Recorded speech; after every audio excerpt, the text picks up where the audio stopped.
ஆனால் கொய்த்த வேலை பார்க்குற இந்த கத்தாம்மா பணிப்பெண்கள் இருக்காங்களா, அதாவது வீட்டு வேலை பார்க்குறாங்களா, அந்த வீட்டில் வேலை பார்க்குற பெண்களுக்கான வீடியோ எதுவுமே நம்ம சேனல் இது வரைக்கும் போஸ்ட் பண்ணல. இன்னைக்கு நம்ம அதை பற்றி தான் பார்க்க போகிறோம்.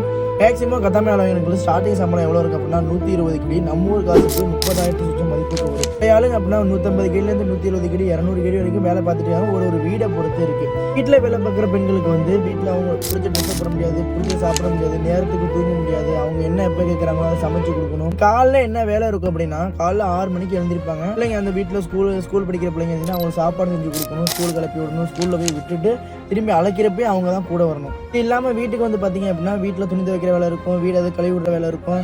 அதுக்கப்புறம் பார்த்தீங்க அப்படின்னா சமைக்கிற வேலை இருக்கும். மெயினாக சமையல் எல்லாம் முடிச்சுட்டு அந்த டயத்துலேயும் ஸ்கூல் டியூட்டி இருந்துச்சுன்னா அதையும் திரும்பி போய் அழைச்சிட்டு வரப்போ அதுக்கும் டிரைவர் கூட அவங்களும் வருவாங்க. ஸோ இப்படியே வேலை முடிஞ்சதுக்கப்புறம் நைட்டு ஈவினிங் ஆயிடுச்சுன்னா அப்படின்னா ஸ்கூல் பிள்ளைங்க போய்ட்டு எடுத்து பார்த்தீங்கன்னா அந்த துணியெல்லாம் திரும்பி துவைச்சிட்டு திரும்பி மறுபடியும் சாப்பாடு அடுத்ததுக்கு நைட்டு சாப்பாடுக்கு ரெடி பண்ணணும். ஸோ உங்கள் ஃப்ரெண்டு இந்த மாதிரி வேலைக்கு வராங்க அப்படின்னா அவங்க ஷேர் பண்ணுங்கள்.